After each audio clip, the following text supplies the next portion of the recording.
Lag screws industry-wide are designed to allow for postoperative compression of the IT fracture. However, oftentimes this lateral migration is excessive, causing bursitis and discomfort in the postoperative patient. The Galileo lag screw was designed to combat this very issue. The outer barrel of the screw is designed to lock into the nail, while the inner portion is designed to compress internal to the screw. The gold portion is what locks the barrel into the nail, and postoperative compression is all internal to the screw. A look inside the screw shows that there are many components working together to make this possible. We'll explore each one of these individually.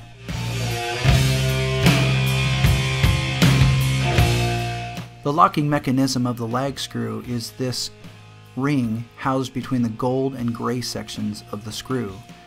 The gold section is pushed against the gray section, closing the valley, so to speak, in which the ring sits, pressing the ring upward on all 360 degrees, locking it inside the lag screw hole of the nail. The telescoping feature is achieved as the threaded portion of the lag screw slides internal to the barrel of the lag screw, allowing for 10 millimeters of postoperative compression. This telescoping feature is spring-loaded for gradual and increased resistance during postoperative compression. Here you can see that the spring is positioned behind the threaded portion to allow for increased resistance through compression.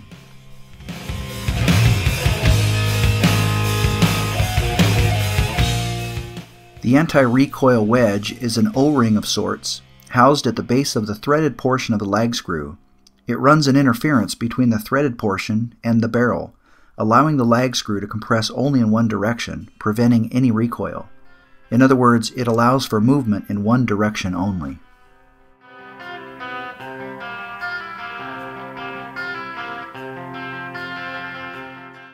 There are 4 strong posts housed in the side of the lag screw.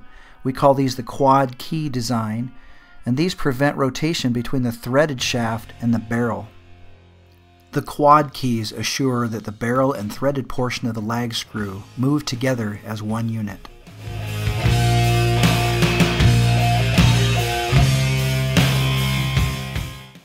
There are 4 pieces to the Galileo driver, and they're all found together on the very top of the instrument tray.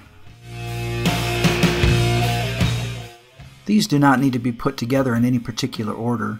In this example, we went from longest component to shortest, but the capturing rod goes through the driver, the locking T-handle goes over the driver, and then the compression sleeve threads all the way down to the black handle.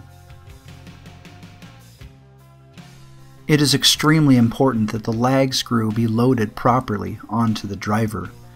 This will ensure the proper function of the lag screw intraoperatively. Pull back slightly on the capturing rod so as to expose the hex end. Insert the hex end of the lag screw into the inserter and tighten the capturing rod to the extent that you can. On some occasions, the castle pieces, we call them, at the end of the lag screw do not line up properly with the driver. A slight turn of the black handle with a click will line those pieces up, and it's very important that you go back and tighten all the way down the capturing rod so that you have a snug fit with those castle pieces perfectly in line. This is the proper attachment. The lag screw is inserted through the sheath and the blue handle is turned to implant the screw. Here we see again that the quad key design assures that the threaded portion and barrel move as one unit.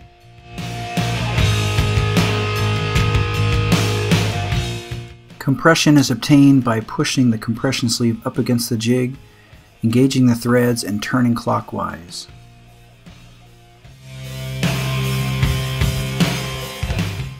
It is important to note here that the compression sleeve is designed to limit the amount of compression you can do in one segment. The threads in the compression sleeve are designed to prevent overcompression, which would pull the locking ring lateral to the nail. You will hear an audible clicking sound as the threads in the compression sleeve have run out. As an additional safeguard, there is a red line in the shaft of the driver. When you see this line, you know that the locking ring is too far lateral to the nail. Do not attempt to lock the lag screw in this position, as the ring is too far lateral and the lag screw will not lock into the nail. We want to ensure that that locking ring is safely inside the nail. If you find yourself in this situation and you want to get more compression, following are the steps that will help you do that. Back the compression sleeve off by turning counterclockwise till it falls all the way to the T-handle. Advance the screw a few additional turns. This is why it's always a good idea to choose a lag screw that is 5 and even 10 millimeters shorter than your measured length.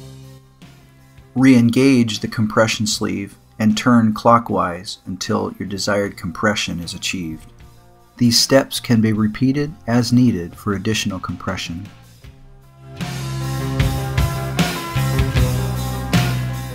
When the desired compression is achieved, the lag screw is locked into place by turning the black handle clockwise until it is tight.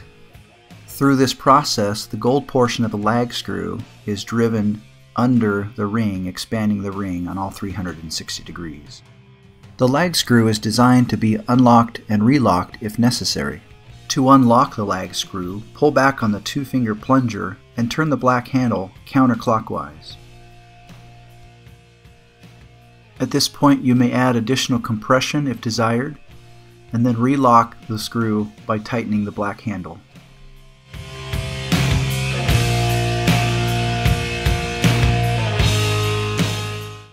The driver is removed from the lag screw by simply turning the capturing rod counterclockwise.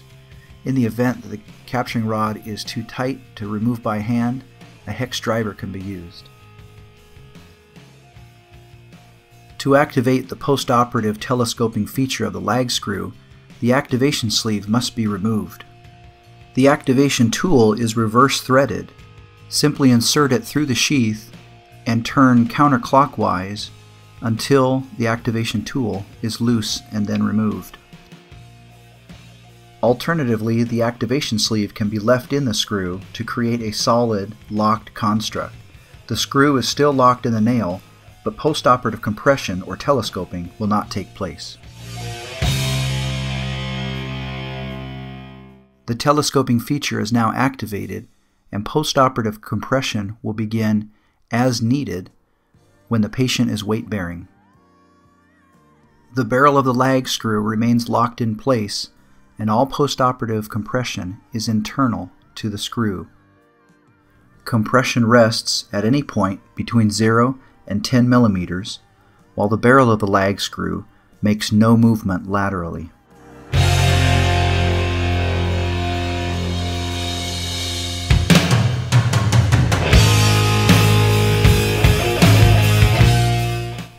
Additional information on the Galileo screw can be found at our website at aosortho.com.